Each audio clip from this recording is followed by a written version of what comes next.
Bienvenidos a una nueva edición de nuestro consultorio jurídico online. Como cada jueves, como cada viernes, tenemos la oportunidad de compartir con ustedes a través de las redes sociales y de nuestro canal de YouTube. Hoy vamos a estar conversando sobre el habeas corpus. Para eso tenemos ya con nosotros al doctor Julio Fernández. ¿Cómo está, doctor Julio? Un gusto tenerlo nuevamente en el consultorio jurídico. ¿Cómo está, doctor Eri? Bueno, sí, muchas gracias. Bueno, dar las buenas tardes a todas las personas que el día de hoy nos acompañan precisamente a través de, bueno, de la transmisión del consultorio jurídico de la Universidad San Martín de Porres. Agradecer nuevamente la consideración y la invitación.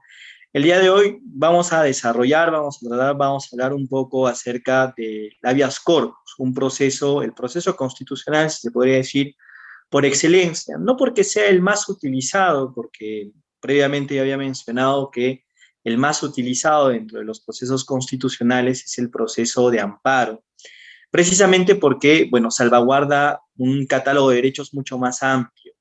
Pero el proceso de habeas corpus es el proceso más emblemático, si se quiere, en torno a la protección de los derechos fundamentales, porque está dirigido a garantizar y proteger un derecho básico que tiene antecedentes sumamente antiguos. Incluso la Carta Magna de Juan Sin Tierra de 1215 ya hacía referencia a la libertad.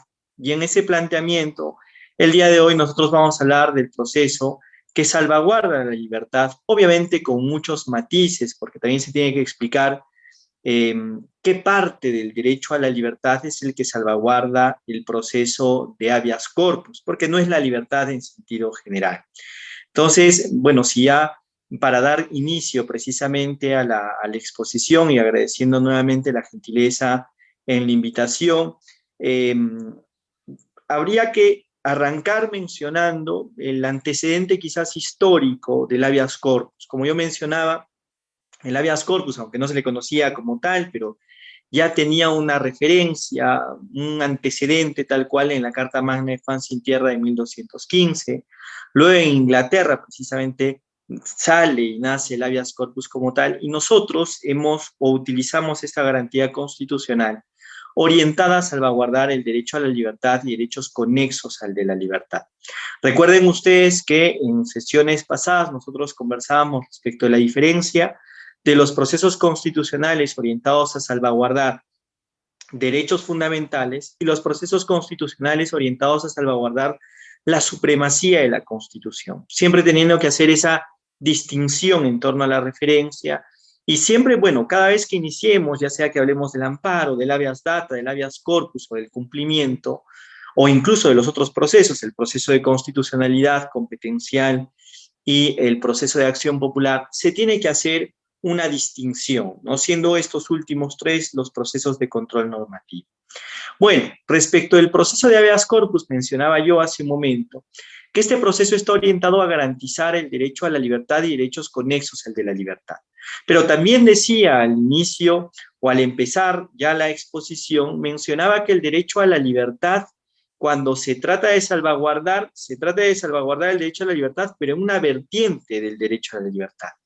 El derecho a la libertad, además de ser un derecho individualizable, es un principio. Es como el derecho a la igualdad. El derecho a la igualdad, además de ser un derecho, impone la aplicación de la igualdad como principio. Y cuando hago referencia a esto, quiero sobre todo resaltar a que informa prácticamente todos los demás derechos fundamentales, es decir, todos los derechos, por ejemplo, respecto a igualdad, se tienen que aplicar sin ningún tipo de discriminación, se tienen que respetar y se tienen que desarrollar sin ningún tipo de discriminación. Bueno, la libertad sigue más o menos un mismo camino, además de ser un derecho, también es un principio informador de todos los demás derechos, porque todos los derechos se deben de salvaguardar, proteger en libertad o con libertad.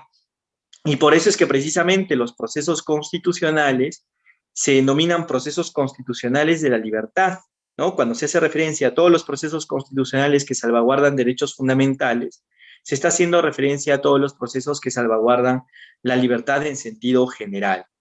Pero el habeas corpus salvaguarda una parte de esa libertad. Para hacer mención respecto a esto, sería necesario quizás Por ejemplo, encontrar el concepto que desarrolló la Corte Interamericana de Derechos Humanos, en el caso Chaparro Álvarez y Lapo Íñiguez contra el Ecuador. En ese proceso, la Corte Interamericana de Derechos Humanos menciona que se puede entender el derecho a la libertad en un sentido amplio y también el derecho a la libertad en un sentido estricto. El derecho o el sentido amplio del derecho a la libertad está relacionado a entender precisamente la libertad como un principio que informa a todos los demás derechos, la capacidad que tiene una persona de dirigir su vida de acuerdo a sus propias convicciones. Y de esa amplitud de la libertad nacen otros derechos, como por ejemplo, solamente para mencionar, está la libertad de expresión o la libertad de información, la libertad de credo, la libertad religiosa. Pero ese es el sentido amplio de la libertad. Y por otro lado tenemos el sentido estricto de la libertad. El sentido estricto de la libertad está relacionado ya a la libertad personal.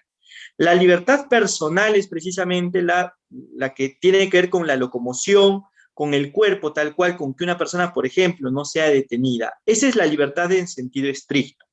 Esa es la libertad personal. ¿Qué es lo que salvaguarda el habeas corpus? Precisamente la libertad personal y derechos conexos al de la libertad personal. Cuando nosotros hablamos del habeas corpus, yo les decía, es el proceso incluso por excelencia, porque como garantiza un derecho tan importante como el de la libertad personal, y ya ahora sí vamos a centrarnos siempre mencionando la libertad personal y no libertad en sentido general, sino ya libertad personal.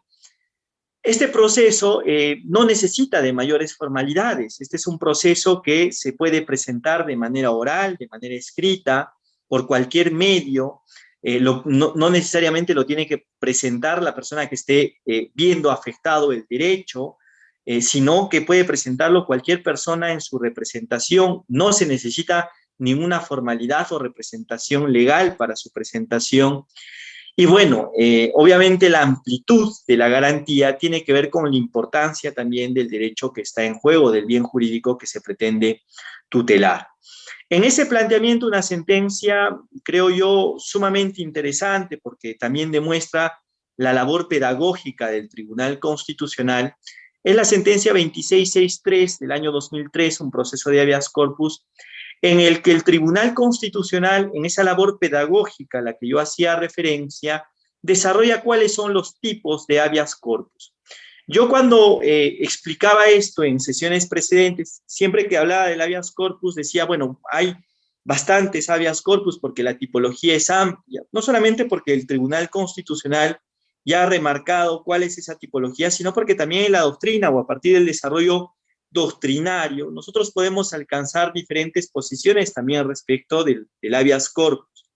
Primero habría que mencionar el habeas corpus más tradicional dentro de esa tipología que desarrolla el Tribunal Constitucional, que es el habeas corpus reparador. El habeas corpus reparador es ese habeas corpus ordinario, el más conocido, el que tradicionalmente se interpone, cuando se presenta, por ejemplo, una situación de una detención injusta o arbitraria, ¿no? Entonces, se da una detención y bueno, nosotros para determinar que una detención ha sido arbitraria, tenemos que revisar que en los hechos que se han producido en torno a la detención no haya habido flagrancia o no exista de por medio una orden judicial que ordene precisamente esa detención. Entonces, cuando estamos hablando de un habeas corpus reparador, estamos haciendo referencia a ese habeas corpus más tradicional, al que literalmente está digamos, direccionado a salvaguardar la libertad personal. Eso por un lado. Otro habeas corpus es el habeas corpus restringido, que como su nombre también indica, y además casi todos los habeas corpus en el nombre más o menos nos dan una idea de a qué hace referencia. El habeas corpus restringido lo que trata de salvaguardar son aquellas situaciones en las que la locomoción, el tránsito de una persona está siendo restringido, ¿no? Digamos, aquí por ejemplo entraría algo que en nuestra ciudad se ha vuelto algo más o menos común, ¿no? El tema, por ejemplo, de las rejas en las ciudades. Hay un caso sumamente emblemático también por parte del Tribunal Constitucional en el que desarrolla este tema y aplica la solución a partir de la armonización, porque trata de salvaguardar la seguridad personal y también la libertad de tránsito, pero el habeas corpus precisamente restringido, está relacionado a evitar esas situaciones que puedan restringir el libre tránsito, la locomoción de una persona. Luego tenemos el habeas corpus correctivo, que más allá de que el reparador sea el tradicional, el que obviamente se puede interponer cuando se presenta una situación de una detención arbitraria, el habeas corpus correctivo es el habeas corpus que se ha utilizado más. ¿Por qué? Porque el habeas corpus correctivo es ese habeas corpus que trata de salvaguardar no específicamente el derecho a la libertad como tal, sino derechos conexos al de la libertad de las personas que se vean privadas o que estén limitadas en torno a su libertad y que, por ejemplo, podrían estar viendo afectados otros derechos relacionados sobre todo al aspecto de la dignidad humana. Y esto se ve sobre todo con las personas que se encuentran en centros penitenciarios en condiciones infrahumanas, ¿no? En una sentencia del año 2020, del año pasado, del Tribunal Constitucional, probablemente la sentencia de mayor importancia del año pasado, señaló precisamente que ya en nuestro país existía un estado de cosas inconstitucionales en torno al hacinamiento y a la población carcelaria que existe en nuestro país, ¿no? Porque una cosa es que una persona esté recluida y en efecto puede estar cumpliendo condena por hechos ilícitos que haya cometido, y otra completamente diferente es que se le quite ese rasgo de dignidad incluso al cumplimiento de su condena. Entonces, eso se puede dar, por ejemplo, en una situación, imagínense ustedes, una persona que tiene una discapacidad motora y que no se pueda desenvolver, desarrollar en el mismo centro penitenciario. Entonces, ahí, por ejemplo, se interpone un habeas corpus precisamente en ese sentido correctivo. Lo que se trata, como su nombre lo indica, es corregir la situación que está vulnerando precisamente los derechos de la persona. Ese es el habeas corpus correctivo. Otro habeas corpus en torno a esto, bueno, dentro de la tipología, es el habeas corpus preventivo. Cuando se habla siempre de los procesos constitucionales, no solo, bueno, obviamente la mayor parte de los procesos siempre están orientados a buscar que la situación se restablezca al momento anterior a la vulneración. Pero también se menciona que proceden los procesos constitucionales, específicamente también el habeas corpus, en aquellos casos en los que exista una grave amenaza en torno, en este caso particular del habeas corpus, a la libertad, ¿no? Que exista una amenaza. El Tribunal Constitucional en su jurisprudencia ha mencionado que esa amenaza tiene que ser cierta e inminente. Y la inminencia la ha relacionado además con el tema de la prontitud, es decir, que ya vaya a suceder, que ya vaya a pasar. Y por otro lado, la certidumbre la ha relacionado con la verosimilitud en torno al tema de que se vaya a realizar, ¿no? Solamente para efectos didácticos, evidentemente, para una mejor explicación, no es lo mismo que, por ejemplo, un niño de 7 años, 6 años te mande una nota y te diga que va a afectar algún derecho, no en esos términos, ¿no? Pero que te ponga alguna nota más o menos graciosa, a que llegue una nota a tu casa, digamos, con un dedo cortado que diga que va a atentar en contra de tus derechos o que te va a secuestrar o lo que sea. Entonces, en ese tipo de circunstancias se tiene que demostrar evidentemente que hay una amenaza cierta e inminente. En ese tipo de casos opera el habeas corpus preventivo. No es que se haya vulnerado tal cual ya el derecho a la libertad, pero existe una amenaza tal cual que pueda atentar en contra del derecho a la libertad. Otro habeas corpus dentro de esa tipología que también desarrolla el Tribunal Constitucional es el habeas corpus traslativo, ¿ya? El habeas corpus traslativo. El habeas corpus traslativo se da para aquellas circunstancias o situaciones en las que esté ocurriendo una demora en el proceso, una demora injustificada, que puede estar atentando efectivamente y que puede estar repercutiendo precisamente en la libertad de la persona. En ese tipo de casos, en ese tipo de situaciones, eso no queda ahí, porque si se llega a determinar que en efecto procede el habeas corpus traslativo, dentro del proceso, el juez que haya estado precisamente o haya sido negligente en su función va a tener una consecuencia, se tienen que remitir los actuados o no. Entonces, no es tan sencillo como parece, ¿no? No es que simplemente, bueno, se interpone y, bueno, si te estás demorando no pasa nada. No, porque es un derecho de altísima importancia, ¿ya? Otro habeas corpus es el habeas corpus innovativo. el habeas corpus innovativo, se presenta para aquellas circunstancias en las que, por ejemplo, la afectación a la libertad se haya producido y ya haya cesado, pero se presenta para que no se dé una situación similar o semejante en lo posterior. Imagínense ustedes que salen noticias, o bueno, han sido detenidos, por ejemplo, por un tema de homonimia respecto a una persona que está requisitoriada. Luego se llega, no hay ningún problema y bueno, ustedes salen de la comisaría y no pasa nada, pero ya saben que hay una persona que tiene su mismo nombre, un problema de homonimia que precisamente tiene una requisitoria. Entonces, en ese tipo de casos se interpone el habeas corpus innovativo para que no se pueda o no se dé una situación nuevamente que pueda afectar precisamente ese derecho a la libertad. Otro habeas corpus, ya para ir terminando, es el habeas corpus instructivo, un habeas corpus que nace sobre todo en la esfera internacional ante la necesidad de salvaguardar los derechos de las personas que se encuentren desaparecidas, Este es un grave problema que lamentablemente nosotros hemos sufrido muchísimo a lo largo de los años, precisamente porque, bueno, la situación ha sido grave en nuestro país. En la época de los 80, en los años 80, nuestro país, y literalmente eso se menciona, fue señalado como el país con mayor número de desapariciones durante 3 años consecutivos. Uno dirá en Latinoamérica, ¿no?, que tampoco es un motivo de orgullo, pero lo más resaltante era que esto era un dato a nivel mundial. Entonces, la situación de las desapariciones forzadas, que es uno de los delitos más despreciables dentro del ordenamiento jurídico de cualquier Estado, porque junto con la desaparición forzada normalmente se produce la tortura de una persona, también, bueno, las ejecuciones extrajudiciales. Para ese tipo de circunstancias, en el ámbito internacional también se ha mencionado que se necesita un proceso que salvaguarde ese tipo de situaciones. Entonces, se presenta el habeas corpus instructivo respecto de aquellas personas que, por ejemplo, se sabe que han sido detenidas y no se sabe cuál es su paradero. Entonces, esto, por ejemplo, hubiese servido para el caso de los hermanos Gómez Paquiauri. Si alguno ha revisado ese proceso, es un proceso sumamente triste. El caso de los hermanos Gómez Paquiauri contra el Perú, un caso revisado ante la Corte Interamericana de Derechos Humanos.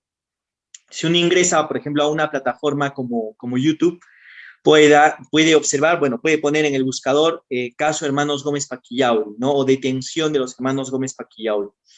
Y se logra observar, porque la detención fue televisada, cuando los hermanos Gómez Paquiauri, uno fue ingresado en la maletera del auto de la policía y otro fue ingresado en la parte de atrás.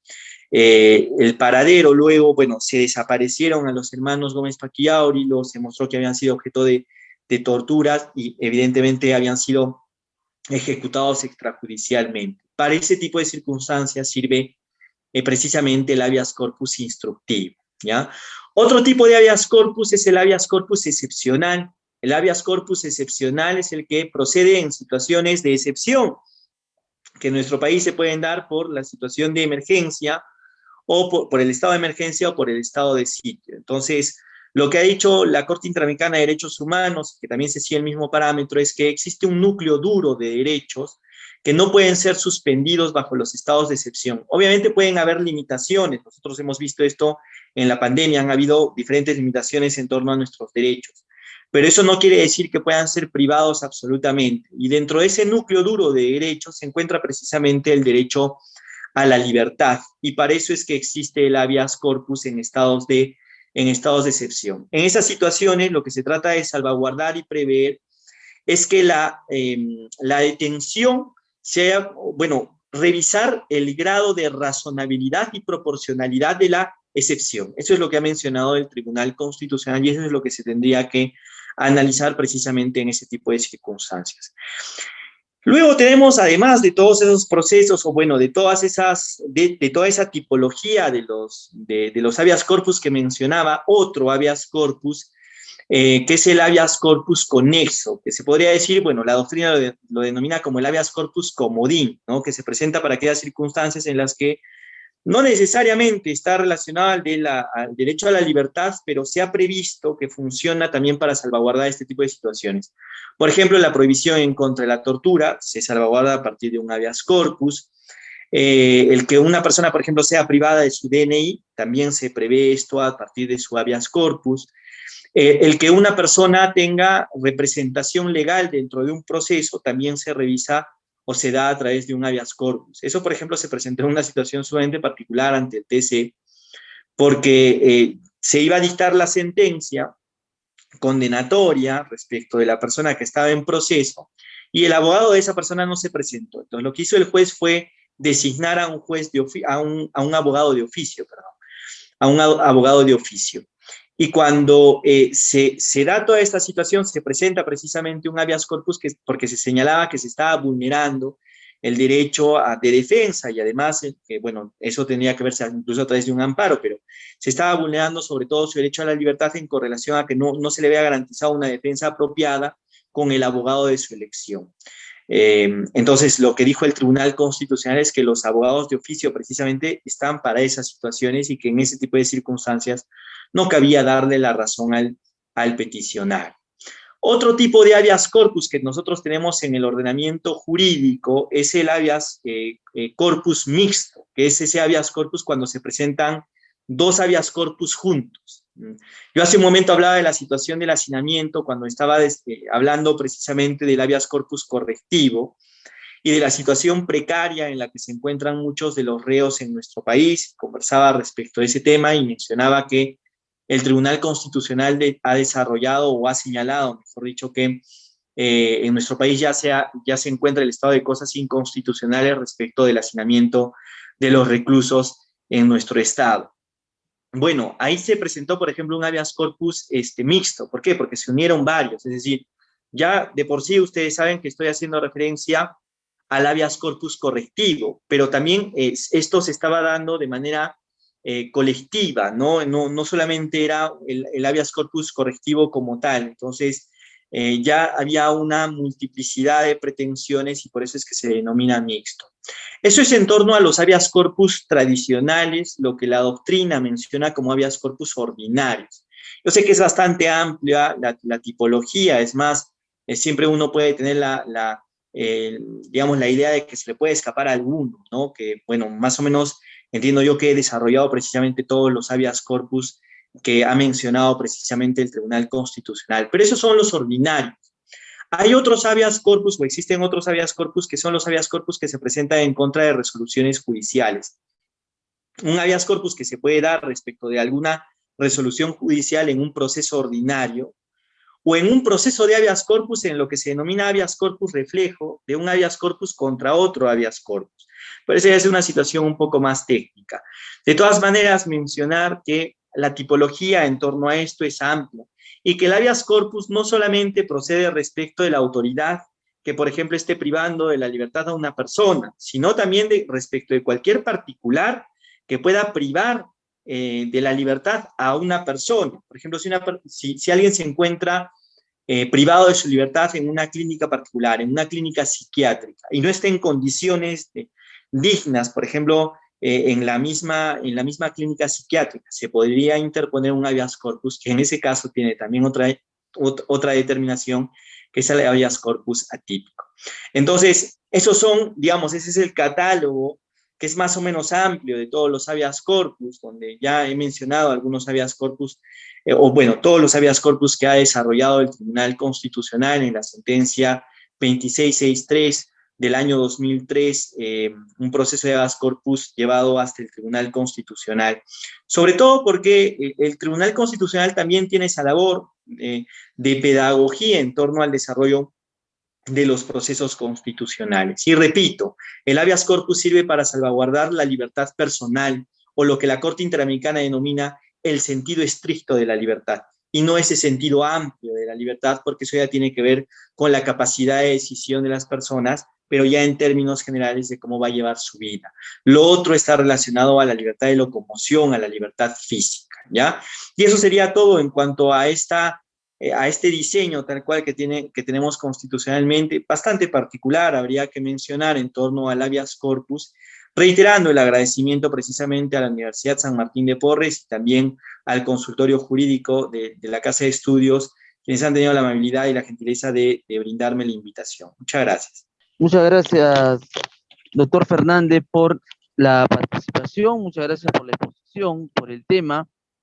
Tenemos algunas preguntas, como siempre, en nuestro consultorio online, y la primera pregunta está relacionada a el momento en el que se solicita el habeas corpus. Es cuando la persona ya ha sido detenida y ha sido privada de su libertad, o la persona puede gestionarlo antes en forma de un seguro ante cualquier situación. Quisiera que nos responda esa primera pregunta. Le agradezco por la consulta. Bueno, en primer lugar habría que determinar que tenemos que diferenciar los tipos de habeas corpus y también el tipo de la vulneración, porque no en todos los casos se puede dar de manera previa. El momento habitual para presentar cualquier garantía constitucional es cuando se está presentando o se está produciendo la vulneración respecto del derecho fundamental, que en este caso sería precisamente el derecho a la libertad personal. No obstante, sí se puede presentar antes de que se dé la vulneración respecto de la tipología del habeas corpus preventivo. Yo mencionaba, si existe una amenaza que sea cierta e inminente, la certidumbre relacionada a que sea una amenaza que esté respaldada por verosimilitud y también que sea inminente en el sentido de que vaya a pasar ya, bueno, tal cual, en ese tipo de circunstancias sí procedería presentar el habeas corpus antes de que se produzca la afectación. Solamente en esa, porque se denomina habeas corpus preventivo. No se podría catalogar dentro de ese mismo planteamiento al habeas corpus restringido, porque en el habeas corpus restringido es cierto, no es que se esté atentando literalmente contra la libertad o que una persona, por ejemplo, haya sido privada de su libertad. El habeas corpus, o para que funcione el habeas corpus restringido, lo que se está dando es una afectación constante en torno a su libertad de locomoción, su libertad de tránsito, pero eso ya es una afectación como tal. Entonces, para ese tipo de circunstancias ya se presenta. Entonces, la respuesta concreta en torno a la consulta sería, habría que determinar qué tipo de vulneración es. Pero la generalidad demuestra que se presenta en el momento en el que se ha producido la vulneración. Solamente cabría pedirla en el momento en el que, o sea, de manera preventiva, de manera previa, en los casos en los que se presente una amenaza cierta e inminente. Uno podría decir, entonces, el habeas corpus instructivo no es un habeas corpus que se está presentando antes porque la persona está desaparecida. No, pero se supone que está desaparecida y por el peligro de la afectación respecto de otros derechos, ya se está vulnerando su derecho a la libertad personal, pero por la posible afectación a otros derechos también, porque normalmente eso termina en tortura y ejecuciones extrajudiciales, se interpone el habeas corpus instructivo, pero ya se ha producido la afectación a la libertad. Entonces, la única forma de establecer el momento previo o de plantear el habeas corpus en un momento previo es cuando exista una amenaza cierta e inminente, ¿no? Esa sería la respuesta concreta. Le agradezco por la consulta. Bien, tenemos una segunda pregunta respecto al tema, y la consulta está relacionada al tiempo de vigencia del habeas corpus. Esta habeas corpus, ¿cuánto tiempo tiene y si es específicamente para un solo caso o el documento o esta solicitud se puede utilizar en caso la persona tenga una segunda, una tercera denuncia por algún caso distinto por el cual solicitó el habeas corpus inicialmente? A él le agradezco. Para esto habría que revisar los tiempos en los que una persona puede ser detenida. Antes nuestra Constitución establecía que una persona podía ser detenida máximo durante 24 horas o en el término de la distancia, decía la Constitución. El problema es que 24 horas era un tiempo sumamente limitado. Entonces hubo un cambio, una reforma constitucional que se dio precisamente en ampliar ese plazo hasta 48 horas. Y eso es razonable, no es una cuestión que no responda a un tema de un capricho de una mayor vulneración respecto de los derechos. Lo que pasa es que eso se da razonablemente en el sentido de que las diligencias que se tienen que dar, que pase, por ejemplo, médico legista, alguna prueba de balística, bueno, etcétera, las cuestiones que se puedan ver en el ámbito penal, no demoran un tiempo de 24 horas. Entonces era muy pequeño o muy corto el tiempo. Ahora, eso sí, precisar que, por ejemplo, cuando se plantea un habeas corpus traslativo, que es precisamente cuando está habiendo una demora injustificada respecto de un proceso que repercute en la vulneración del derecho a la libertad, se plantean 30 días en los que el juez tiene que resolver indefectiblemente. Aquí no cabe excusa de decir, bueno, no sé, no sé cómo se tiene que resolver o faltan tales pruebas. No, tiene que resolver. Parte de la doctrina o el desarrollo del TC mencionaba el sobreseimiento, pero luego eso se corrigió y se dijo que sí o sí tenía que resolver, ¿ya? Entonces, ese sería el planteamiento en torno a la primera pregunta o a la primera parte de la pregunta. Y en torno a lo segundo, si ya se ha presentado un habeas corpus, se tiene que resolver ese documento tal cual en torno a esa pretensión. Ahora, si ya se ha dado, por ejemplo, la vulneración y a partir de ese habeas corpus esa persona ha salido de la cárcel, se tendría que presentar otro tipo de habeas corpus, que es el habeas corpus innovativo, para que no se vuelva a presentar una situación como la precedente. Si ya se vulneró el derecho y se prevé que puede haber otra vulneración, se tiene que, digamos, zanjar esa posibilidad de interponer en un habeas corpus innovativo para que no se vuelva a dar, ¿ya? Para que no se vuelva a dar. Esa sería la respuesta. Le agradezco también por la consulta.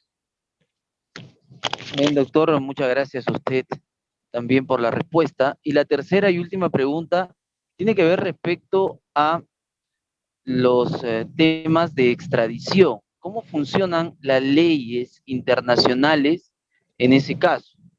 El ejemplo que nos plantean es un peruano en el extranjero que quiere solicitar habeas corpus para un juicio que lo está llevando en el Perú. ¿Cómo procede?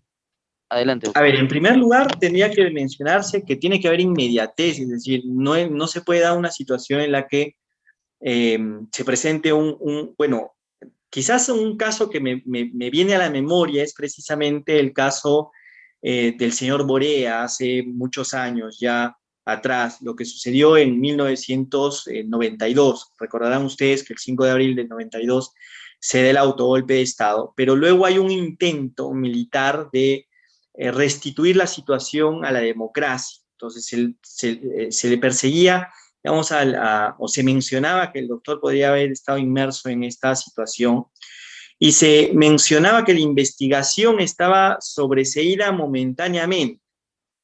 Entonces, ahí, por ejemplo, había una afectación, una posibilidad grave, si es que la persona, porque, por ejemplo, la persona ya se encontraba en el extranjero para que vuelva al país.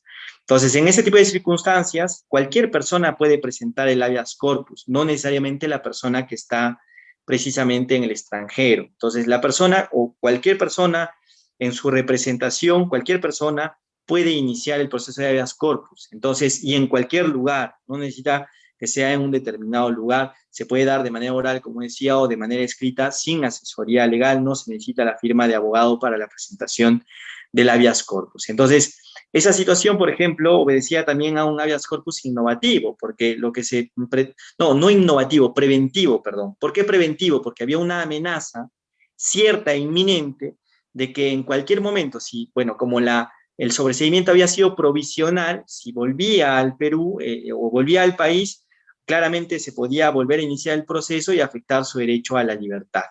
Ahora, respecto del tema de extradición, esto obedece a criterios internacionales de política internacional y muchas veces hay muchos frenos, ¿no?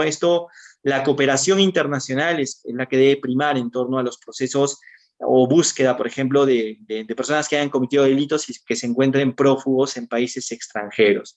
Pero no necesariamente se da de esa manera porque no obedece tanto a criterios jurídicos en muchas oportunidades, sino que hasta en algunas otras puede obedecer a criterios políticos. Por eso es que muchas veces se pide asilo político y no se puede procesar a la persona y más. Pero en torno a la consulta de si una persona se encuentra en el extranjero, cualquier persona a nivel nacional podría iniciar el proceso para salvaguardar su derecho. Listo, Eric. Muchas gracias. Muy amable. Muchas gracias, doctor, por las respuestas. Muchas gracias a las preguntas también que nos han hecho. Y solamente queda despedirnos e invitar a todas las personas a compartir siempre la transmisión. Muchas gracias, doctor Fernández. Hasta el próximo viernes con otra edición del Consultorio Jurídico Online. Buenas tardes. Muchas gracias, buenas tardes.